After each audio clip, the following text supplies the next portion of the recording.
بسم الله الرحمن الرحيم نحمده ونصلي على رسوله الكريم أما بعد. Allah subhanahu wa ta'ala, He tells the Prophet sallallahu alayhi wa sallam and He commands him, وَشَاوِرْهُمْ فِي الْأَمْرِ وَشَاوِرْهُمْ فِي الْأَمْرِ. Take mashura from the companions. Now, if you look at this statement, the Prophet sallallahu alayhi wa sallam says, أَدَّبَنِي رَبِّي فَأَحْسَنَ تَأْدِيبِي. The Prophet sallallahu alayhi wa sallam said, أَلَّمَهُ النَّجْمِ. The Prophet sallallahu alayhi wa sallam, he's, Jibreel taught him. Allah subhanahu wa ta'ala is مَا يَنْتِقُ عَنِ الْهَوَىٰ إِنْ هُوَ إِلَّا وَحْيٌ يُوحَىٰ. That the Prophet sallallahu alayhi wa sallam, his knowledge is such that anything he says will never be, from a Sharia perspective, will never be wrong. In Dini matters, the Prophet sallallahu, in Dunyawi matters, the Prophet sallallahu alayhi wa sallam, he's most educated, has very high level of knowledge. أَنَا أَعْلَمُكُمْ أَعْرَفُكُمْ بِاللَّهِ. So the Prophet sallallahu alayhi wa sallam has such a high, lofty position in terms of his knowledge, his fiqh, his understanding. Even in Dunyawi umur, the Prophet sallallahu alayhi wa sallam studied his life in terms of the way he dealt with people, interacted with people, in terms of his siyasa, his politics, his interaction with different tribes. He dealt with individuals, collective people. The Prophet sallallahu alayhi wa sallam, master genius. If you study seerah, you understand this. Despite this, the Prophet sallallahu alayhi wa sallam is being told, وَشَاوِرْهُمْ فِي الْأَمْرِ. Take mashura. Take mashura, advice, counsel from the other companions. That's what the Arabs say, رَأْيَانِ خَيْرٌ مِّن رَأْيٍ وَاحِدٍ. When you take a ra'i from somebody else, you take two opinions, your opinion, somebody else's opinion, what happens? It gives you a better idea, better scope. And then they give an example of, when you have one ra'i is like a mirror. So you've got two mirrors, you can see the back of your head.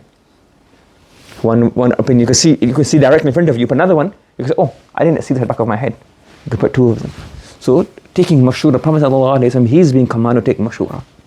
So I mentioned at that point, but like, for example, and it doesn't matter who it is, sometimes a person who's expert in that field, he could be maybe not expert in a field that you are expert in, but another field is expert. Sometimes it happens that you're mubtala bihi, you're under a lot of pressure. You don't understand, that your mind is not focused. So it's not the obvious you can't see, because your vision is blurred because you're just confused. So I want to mention another point, but this on the way, like for example, when I was going for Umrah, so with my mother, so what happened then was, the Qatar Airlines, they had a very quick, very efficient Qatar airport. So they give in I think 50 minutes is the transfer. But that was really well for people who can walk, people who can move around quickly. If you're in a wheelchair, then you have to wait in the plane, somebody comes and takes you out, and then so it takes more than 50 minutes sometimes. So that's very risky. For example, who can walk, you can walk and they'll have walkie-talkies and they'll make sure they're waking and they'll direct you and everything is really efficient. But when you have a wheelchair or something, it's much more difficult. So because obviously we had two groups, one with me and my family and the kids and everything, and then one was my sister and my mother and him. So when we were going, we were getting late. So now we think, my mom in the wheelchair, we haven't come yet. Oh, what should we do? So I was all confused. I said, okay, we'll stay behind. Now I'm getting thinking, I can't leave my mom. We have to be here. So now at that time we think, my son, he doesn't know anything. It's my son, obviously, he doesn't know anything. So he said, why don't we just, because I saying, well, if we stay behind with them, we get a new flight in the morning, we have to pay for the flight. It's all confusion, what do we do now? So then he just said, okay, look, just you stay behind and we'll go. So if one person stays behind and you have to pay for the new flight or whatever, it's akhaf than 6 other people paying for their flight. So yeah, it's the obvious thing. But your mind is at work because you're just thinking, what's happened to mom? My sister, they're in a wheelchair, what's going to happen? They can't come, I'm all confused. This is an obvious thing, but sometimes your mind is blurred. You can't see. So always take mashura, good counsel. Another mashura as well, when at the end, after my mother, they had done all the paperwork was complete.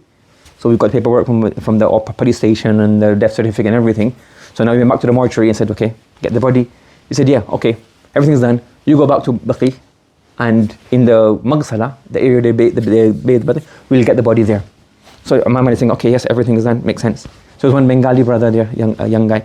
So I was very, obviously, the first day we went to deliver the body, and the second day to get the body. I was talking to him, I had to wait for a long time, talking to him, he's talking to him. And he goes, Aap acha yahan rahe, acha rahega. I was like, why? He goes, wo bhul jayega, nahi phone karega. I said, no, it's best you stay here. So I was going to go, because obviously, he said, the next phase is basically, you go back to Medina, go back to the city, because obviously the hospital is quite far away.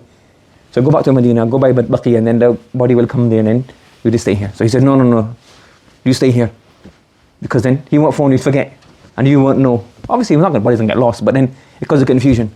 So a person he's not even working in the office, he's basically a cleaner. That's his job. He's a cleaner. So he said, you stay here.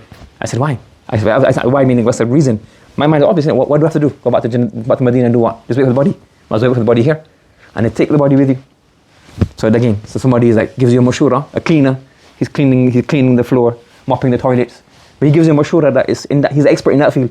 That in this field, what happens in the systems and the phonings and the paperwork and everything, he said to stay here so that you are with the body, so you know that it goes back there. It might come later, I'll miss one salah, it causes confusion. Just stay here so you know that everything is with you, you've got nothing to do there anyways.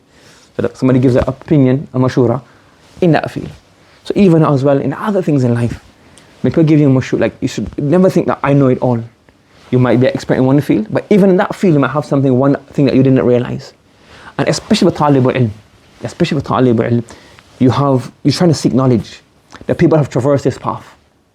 If you want to study a particular science, what's the best way of going about doing it? You're facing difficulties in your studies, do mashura. You have an idea. Are you overworking? Are you underworking? Are you studying the wrong way? So all of these things, you have different teachers, a variety of teachers.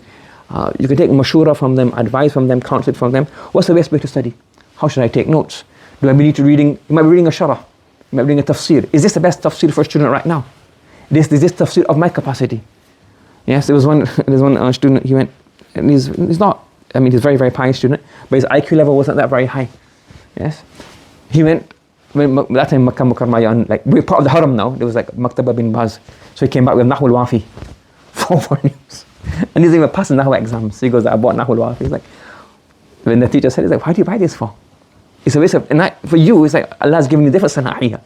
Now, you buying 4 volumes of Nahul Wafi, it's a waste of money. You're going to sell it off, you're going to have it on your shelf. You can't read that. You can't read that now properly. That was your capacity. His capacity was as such. He was a very good person. He's still doing a lot of work right now. But that's not the capacity. So it's like, if you're going to even buy a book, which book should I buy?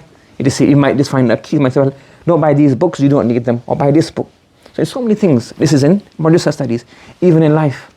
Like, traveling. Should I travel, not travel? Somebody give you a mashura. Should I buy the car, not? This car, not that the car. Your parents have bought, your father may have bought 10 cars in his life. And now you're 15, 18, 19, 20, think, well, I'll buy a car, I don't take anybody advice. They tell you, which car is a good brand, which is not a good brand. Insurance costs, so many things that they've been through experience. Building work, marriage, job, saving money, so many things.